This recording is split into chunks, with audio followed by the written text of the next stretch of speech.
Curtis Blaydes, Razor Blaydes, versus Justin Big Fat Pretty... What's his surname? What's his Big Fat... Oh, no, just Big Pretty Willis. I just called him fat for no reason. Okay, Justin Big Pretty Willis. Very interesting fight going down this weekend. Okay, I'm sorry for calling you fat, Justin. I apologize. I know you're going to watch this video, so, you know, subscribe. But anyway, we're going through this. I have Curtis Blaydes winning this fight, and I'm going to get into it a little bit, okay, guys? They're fighting this weekend on the co-main event of Stephen Thompson versus Anthony Pettis. A very top-heavy card. However, the main event and co-main event, very interesting fights. Very interesting fights, as I'm raising one eyebrow. Very interesting. However, I feel like Curtis Blaydes is going to win this one by flying colours. Honestly. In my opinion, Justin Willis, he's not the biggest heavyweight. And honestly, when you're a heavyweight and you're short, and you're very short heavyweight, it's so much better to be a wrestler than a striker, which Justin Willis is.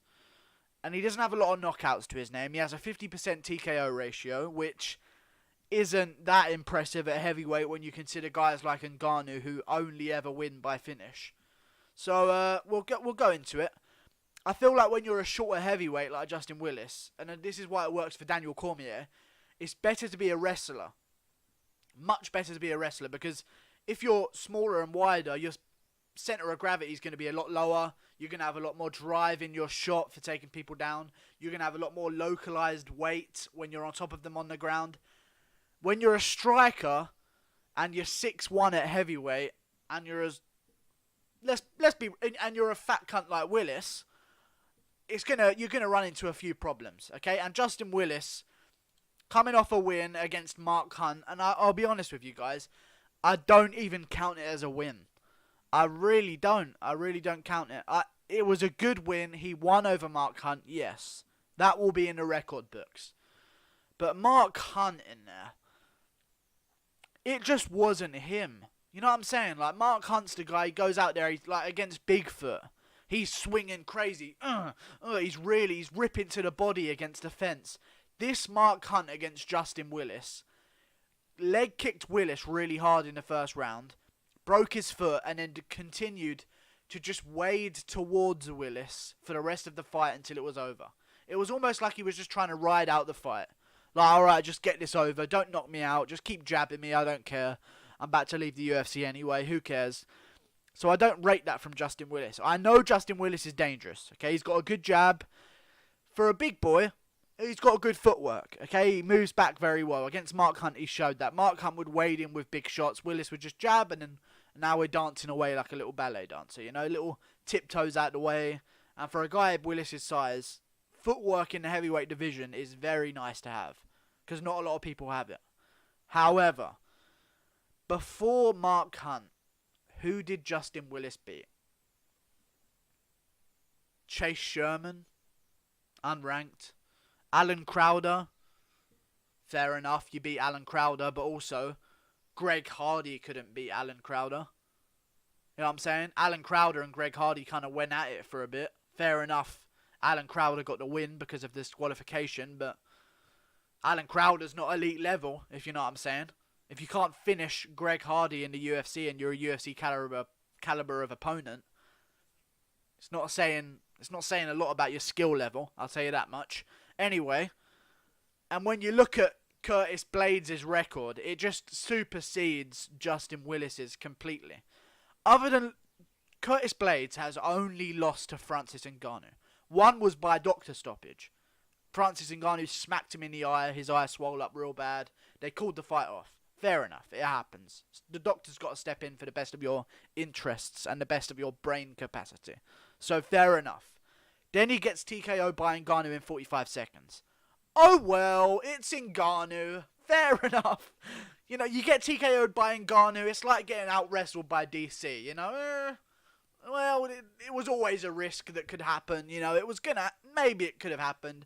It's like a 50% chance you either take Ngannou down and he can't get back up, or he just sends you into fucking Pluto and rips you apart with one shot. It's a gamble every time you face Ngannou. You know, no matter who faces Ngannou, No matter how good they are, ask Cain Velasquez how he feels about it. I don't give a shit about anyone saying about the knee injury. It was a fucking uppercut, and he woke up to his knee being hurt. Sorry, I just got really overexcited there. Anyway, back to Curtis Blaydes. Sorry. He's only lost to Ngannou. Other than that, you look at his record. He's already beaten Alan Crowder in his record. He beat him like 4 years ago.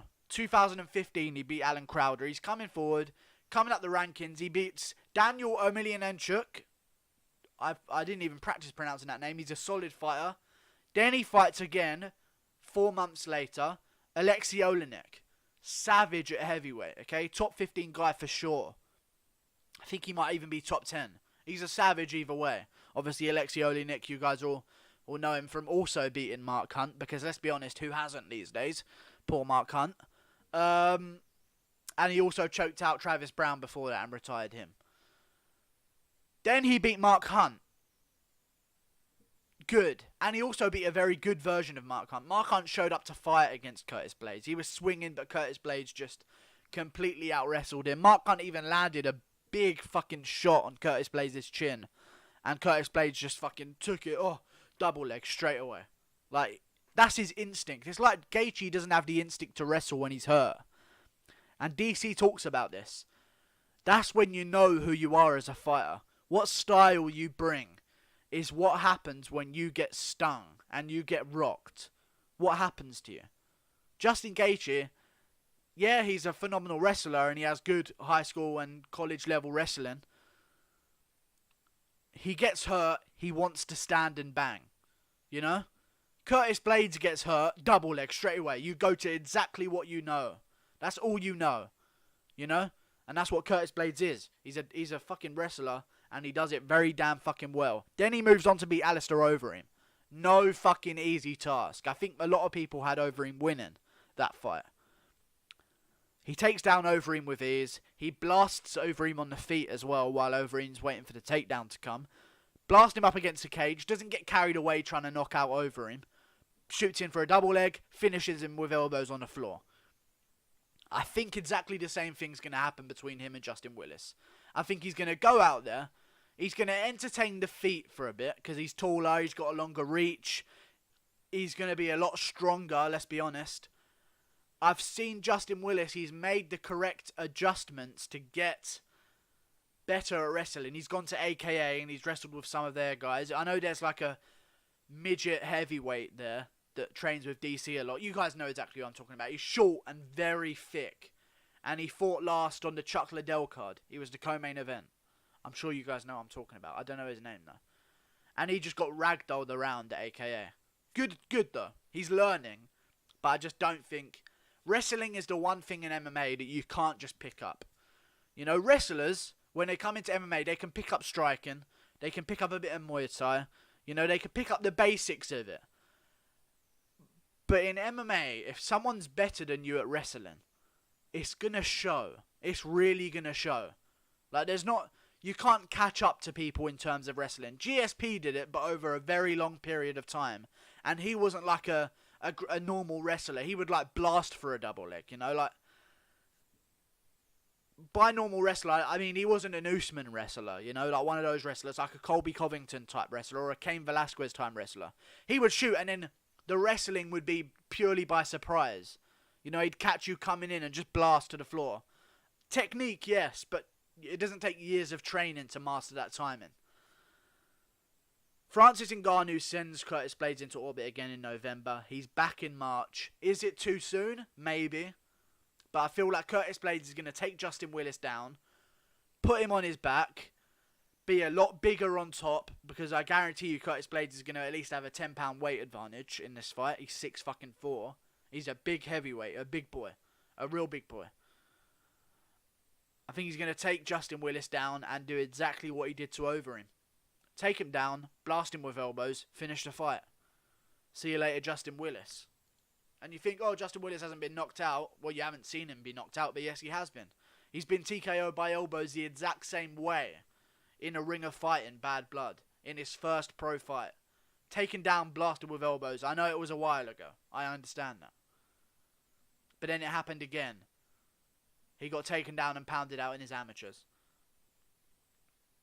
I'm going with Curtis Blaydes. And he's the favourite for a reason. And if you want to make your money, hey, listen to me, because I'm a genius, you know?